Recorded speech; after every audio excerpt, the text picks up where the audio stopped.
बिस्मिल्लाहिर्रहमानिर्रहीम। मैं हूँ एम अब्दुल्ला भट्टी। सबसे पहली जो ख़बर है वो ये है कि इमरान ख़ान ने जो सूबाई असम्बलियाँ तहलील करने के हवाले से और वफाकी असम्बली यानी कि कौमी असम्बली से जो इस्तीफ़ों की तस्दीक के हवाले से वो मज़ीद उन्होंने मुशावरत मुकम्मल कर ली है। और पार्टी की जो सीनियर क़यादत है उन्होंने इस बात की तौसीक़ कर दी और इमरान ख़ान के फ़ैसले की तस्दीक कर दी है। और मोनस इलाही ने भी दोबारा इमरान ख़ान से मुलाकात की और इमरान ख़ान को इस चीज़ की यकीन दहानी कराई है कि आप जो भी फ़ैसला करेंगे पंजाब असम्बली के हवाले से, हम उसको मनो-अन कबूल करेंगे और उसके ऊपर किसी किस्म की कोई यानी कि रुकावट पैदा नहीं करेंगे, 1 सेकंड भी नहीं लगाएँगे असम्बली तहलील करने के हवाले से। लिहाज़ा अब इमरान ख़ान जो हैं उन्होंने चूँकि ऐलान कर रखा है तो वो अब 17 तारीख़ को मुमकिना तौर पे 23 दिसंबर की तारीख़ देंगे और 23 दिसंबर को जो दोनों सूबाई असम्बलियाँ हैं वो तहलील हो जाएँगी। अब यहाँ पे सवाल ये है कि जब असम्बली तहलील हो जाएगी तो जब वो असम्बली चूँकि जाएगी गवर्नर के पास, अब केपी के और पंजाब के अंदर जो दोनों गवर्नर हैं वो हुकूमत के हैं और इन दोनों जो गवर्नर हैं क्या वो उसके ऊपर कोई मतलब के रेजिस्टेंस या उसके अंदर रुकावट क्रिएट कर सकते हैं? तो उसके ऊपर इमरान खान को जो कानूनी माहिरीन हैं, इमरान खान ने बड़ी बरीक बीनी से उनके ऊपर यानी कि पूरे वो पॉइंट उनसे वो मुशावरत की जो कानूनी माहिरीन थे उनकी पार्टी के, उनसे कानूनी पूरी आहरा ली कि इसके ऊपर क्या अगला मतलब प्रोसीजर क्रिएट हो सकता है। तो उसके ऊपर जो कानूनी माहिरीन है उनका ये कहना था कि जब एक गवर्नर के पास समरी जाएगी तो वो 48 घंटे के अंदर यानी कि 2 दिन के बाद वो अगर उसके ऊपर साइन नहीं करते तो खुद ब खुद जो असम्बली है वो तहलील शुदा होगी। उसके ऊपर किसी किस्म की 2 राय नहीं होंगी। ये मतलब कि उनको कहा गया और इस हवाले से अब इमरान खान पूरी तरह वो मतलब मुत्तफ़िक हो चुके हैं और उनको ये एश्योरिटी हो चुकी है कि अब उन्होंने मतलब असम्बली तहलील करनी है। पहले वो चूँकि वो थोड़ा काफ लीग के हवाले से और थोड़ी मुशावरत और उसके ऊपर काफ लीग का ये मौक़िफ़ था कि असम्बली जो है वो अभी तहलील ना की जाए बल्कि जो बजट है उसको पेश करके फिर असम्बलियाँ तहलील की जाएँ। लेकिन अब इमरान खान ने जो काफ लीग की क़यादत है उसको कायल कर लिया है और सदर ममलिकत ने भी गुज़िश्ता रोज़ ज़ोहराना दिया जिसमें उन्होंने वज़ीर आला हाउस उनकी आमद हुई सदर ममलिकत डॉक्टर आरिफ अलवी की। उन्होंने भी मुलाकात की मोनस इलाही, परवेज़ इलाही और हुसैन इलाही उस मीटिंग के अंदर यानी ज़ोहराने के ऊपर मौजूद थे और उसके ऊपर जो सियासी और जो कानूनी मामलात हैं जो ये सारे डिस्कस हुए और उसके हवाले से जो सदर ममलिकत की वफाकी वज़रा से मुलाकात हुई थी तो उसके ऊपर भी अब कुछ जो ज़राए हैं वो उसका जो यानी कि अंदरूनी कहानी है उसका भी वो लुब्बे-लुबाब सामने आ रहा है और उसके अंदर ये फ़ैसला हुआ है कि जो असम्बली है वो जो वफाकी वज़रा यानी कि अयाज़ सादिक और वफाकी वज़ीर कानून आज़म नज़ीर तारा ने जो सदर ममलिकत से मुलाकात की तो उन्होंने मतलब आपने यानी कि मुज़ाकरात की और अगले लाहे अमल के हवाले से पेशकश की और उन्होंने 2 पॉइंट उसके अंदर रखे कि हम तरीक़े इंसाफ़ के बात करने के लिए तैयार हैं, उनसे मुज़ाकरात के लिए तैयार हैं, लेकिन हमारी ये शराइत है कि वो कौमी असम्बली में वापस आएँ यानी पीटीआई वाले और इलेक्शन इस्लाहात और फिर निगरान सेटअप के लिए असम्बली में ही बात करेंगे। दूसरी जानिब ज़राए ने यह भी बताया कि सदर की जानिब से इसहाक डार से मुलाकात में इमरान खान के केसेस पर भी दोनों वज़रा ने बात की और कहा कि चंद केसेस तो अदालतों में हैं, हमारी शराइत अगर मानी जाएँ तो रिलीफ के लिए कोशिश की जा सकती है। ज़राए के मुताबिक सदर ने यह भी कहा कि मैं सियासत में हमेशा इंतहाई पोजीशन लेने के खिलाफ हूँ, कोशिश करूँगा कि दरमियानी रास्ता निकल आए। ज़राए का ये भी कहना है सदर इन तमाम मुलाकातों और शराइत पर इमरान खान से बात करके फिर वफाकी वज़रा को इसके ऊपर जवाब देंगे। दूसरी जानिब जो इस वक्त पीडीएम है, पीडीएम के अब हालात ये हो चुके हैं कि उनका आपस में ही उनकी यानी सरेआम लड़ाई हो रही है रेकॉर्ड एक मामले के ऊपर। अख्तर मेंगल सरेआम टीवी पे आके वो हुकूमत के ऊपर तनकीद कर रहे हैं और अपने इत्तेहाद को उसके ऊपर वो बातें कर रहे हैं कि क्या ये इत्तेहाद बरकरार हुकूमत रखना चाहती है, हमारे साथ चलना चाहती है या हमें अपने साथ चलाना चाहती है। तो वो इस तरह की बातें कर रहे हैं जिसके ऊपर फिर वफाकी वज़रा ने जब बातचीत की तो उन्होंने कुछ ये कहा कि हमारे मामलात उनसे यानी कि तय हो चुके हैं, जिस पर फिलफौर اختر مینگل کی پارٹی نے یہ مطلب کہ رد عمل دیا کہ ہمارے کسی قسم کے کوئی مطالبات قبول نہیں ہوئے اور اس کے اوپر کوئی مطلب بات چیت نہیں ہوئی، حکومت اس کے اوپر جھوٹ بول رہی ہے، یہ کہہ رہے ہیں اب۔ یعنی کہ اب یہاں سے اندازہ لگاؤ کہ جو پی ڈی ایم ہے وہ خود اندرونی طور پہ ایک مطلب انتشار کا شکار ہو چکی ہے، کیونکہ یہ لوگ صرف اپنے ذاتی مفاد کے لیے حکومت میں آئے تھے۔ ان کا جو مفاد ہے وہ عوام تو تھا ہی نہیں شروع دن سے۔ کیونکہ اب جو یہ انٹرنیشنل رپورٹس آ رہی ہیں اب یہ ہماری نہیں ہے۔ اب ایشیائی ترقیاتی بینک نے ایک رپورٹ جاری کی ہے جس کے اندر اس نے یہ کہا ہے کہ جو جنوبی ایشیا اس میں جو سب سے زیادہ یعنی کہ مہنگائی کی شرح ہے اس میں پاکستان دوسرے نمبر پہ ہے، پہلے نمبر پہ سری لنکا ہے۔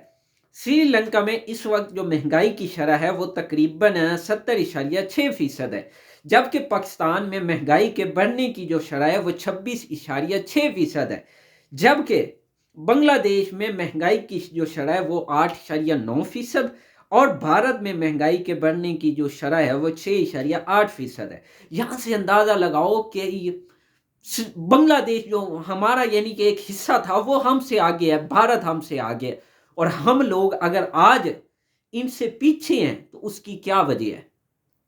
پاکستانیوں؟ اس کی وجہ صرف یہاں پہ سیاسی عدم استحکام ہے، کیونکہ جب تک سیاسی استحکام نہیں آئے گا تو یہاں پہ کون انویسٹ کرے گا؟ ہماری جو انویسٹمنٹ ہے وہ گر چکی ہے جب سے یہ حکومت آئی ہے۔ اور جو پاکستانی روپے ہے، ایشیائی ترقیاتی بینک نے یہ بھی کہا ہے کہ پاکستان کے آنے والے دنوں میں گندم کا بحران پیدا ہو سکتا ہے، اور لائف سٹاک کے حوالے سے جو چیزیں ہیں اس کے اوپر بھی مطلب کہ معاملات خراب ہو سکتے ہیں، اس کے اوپر بھی ایک یعنی کہ متاثر ہو سکتی۔ اور اس کے ساتھ انہوں نے یہ بھی دعویٰ کیا ہے کہ روپے کی قدر میں، جو کہ ایک حیران کن اور پریشان کن کیفیت ہے، وہ یہ ہے کہ روپے کی قدر میں مزید گراوٹ ہو سکتی ہے، اور جس کی وجہ سے پاکستان میں توانائی بحران ایک شدت اختیار کر سکتا ہے، اور جو معاشی ترقی ہے اس میں بھی کمی ہو سکتی ہے۔ اور پاکستان اور بنگلہ دیش نے کافی یعنی کہ اس کے اوپر مہنگائی کا جو طوفان ہے اس کے اوپر بڑے یعنی کہ ریزرویشن شو کی ہے۔ تو دوسری جانب جو یہ ایشیائی ترقیاتی بینک ہے اس نے یہ بھی دعویٰ کیا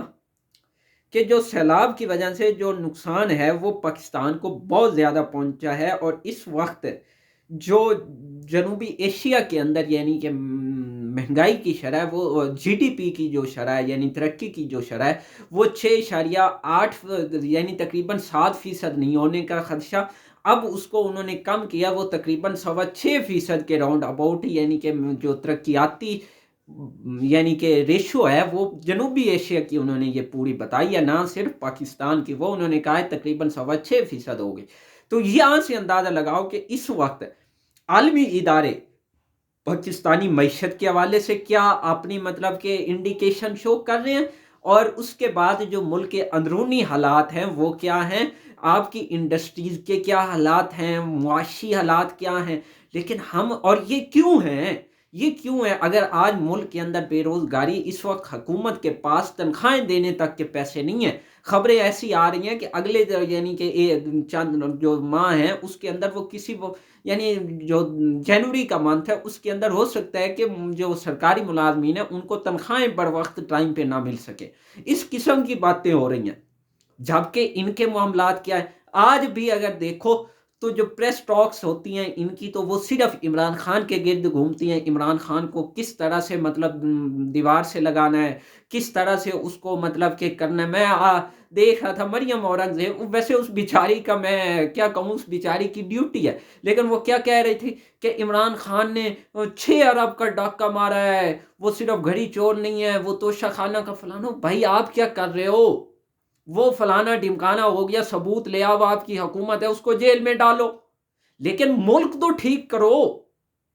ملک تو ٹھیک کرو۔ جس مقصد کے لیے آپ نعرہ لگا کے آئے تھے کہ عمران خان ملک کو دیوالیہ کر رہا ہے، آج وہ پاکستان چھوڑو عالمی انڈیکیٹر کیا کہہ رہے ہیں؟ آپ ملک کو تو ٹھیک کرو، ہم مانیں اگر آپ کے پاس ثبوت ہے اس کو ڈالو جیل میں، لیکن اس کے ساتھ مہنگائی میں تو کمی کرو۔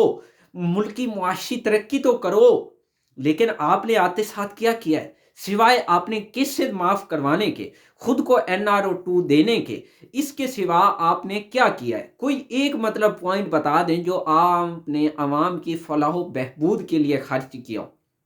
जब से आप आए हो $19 अरब का ये हुकूमत खर्च कर चुकी है, लेकिन इसने $19 अरब में क्या किया है पाकिस्तानियों?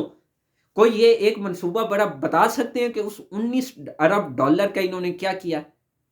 हाँ, इन्होंने एक कारनामा ज़रूर सरअंजाम दिया और वो 1100 अरब रुपए की जो चोरी थी, उसको इन्होंने वाइट कर लिया। उसको इन्होंने माफ़ करवा लिया। उसको ऊपर इन्होंने NRO 2 ले लिया। आप यहाँ से अंदाज़ा लगाओ कि एक मफ़रूर आदमी जिसको अदालतों ने इख्तियारी करार दिया, उसको आप एक जहाज़ के अंदर यानी कि एक वज़ीर या सरकारी जहाज़ के अंदर प्रोटोकॉल के साथ ला के उसको वज़ीर ख़ज़ाना बना रहे हो और वज़ारत ख़ज़ाना छोड़ो, उसके ऊपर अब PTI वालों को छोड़ दो, चलो वो तो पॉलिटिकली अपोजिशन में वो झूठ बोल रहे होंगे। और मिफ्ता क्या कह रहा है, कोई एक टॉक शो में जाके वो जो इनकी तारीफ कर लो, और वो तो मेरे ख्याल में वो इमरान की पार्टी का बन गया मिफ्ता। और रात को ही उसने जो इंटरव्यू दिया है, क्या नाम है, कामरान खान को, उसके अंदर वो कह रहा है कि सारी ये यानी कि सागदार जो मलबा है वो मुझ पे नहीं डाल सकते मुआशी। और उसने ये भी कहा है कि मुल्क डिफॉल्ट हो रहा है और इसहाक डार जो इंडिकेटर और जिस अंदाज से मैशत को चला रहे हैं ये खतरनाक है। अब ये कोई इमरान खान नहीं कह रहा, ये इनकी पार्टी का जो वजीर खजाना रह चुका है वो कह रहा है। अब या तो इसहाक डार ठीक है या फिर मिफ्ता ठीक है, अब ये खुद फैसला कर लेना। अब इमरान को चलो छोड़ो, वो झूठ बोल रहा होगा। ये क्या कह रहे हैं इनकी तो सुनो, ये क्या कह रहे हैं। तो लिहाजा कुछ तो मतलब कि कोई एहसास करो कि मुल्क के और इस मुल्क की मुआशी तरक्की का वाहिद हाल जल्द अज जल्द इलेक्शन है। क्योंकि जब इलेक्शन हो जाएंगे तो आलमी जो इन्वेस्टर हैं उनको पता चल जाएगा कि मुल्क की डायरेक्शन ये है, ये हुकूमत आई है, इसकी ये डायरेक्शन होगी, उसकी पॉलिसी ये होगी। उनको ये पता होगा कि ये हुकूमत 4 से 5। अब किसको पता है कि कल क्या होगा, कल क्या होगा। तो लिहाजा इस सूरत में कौन इन्वेस्ट करेगा। लिहाजा मुल्क की मामलात और मुल्क की मुआशी तरक्की का एक वाहिद हल इलेक्शन है। क्योंकि जिस मुल्क बनाना रिपब्लिक के अंदर यही होता है कि जिस मुल्क की मुआशी तरक्की डाउन हो जाए, वहाँ यानी कि वो सियासी इस्तेकाम ना हो, वहाँ मुआशी इस्तेकाम नहीं आ सकता। लिहाजा मुआशी इस्तेकाम लाने के लिए सियासी इस्तेकाम ज़रूरी है और उसका वाहिद हल इलेक्शन है। आखिर में प्लीज़ चैनल को सब्सक्राइब कर लें और बेल आइकॉन पे क्लिक करें ताकि हर आने वाली वीडियो अब तक बर वक्त पहुँच सके। शुक्रिया।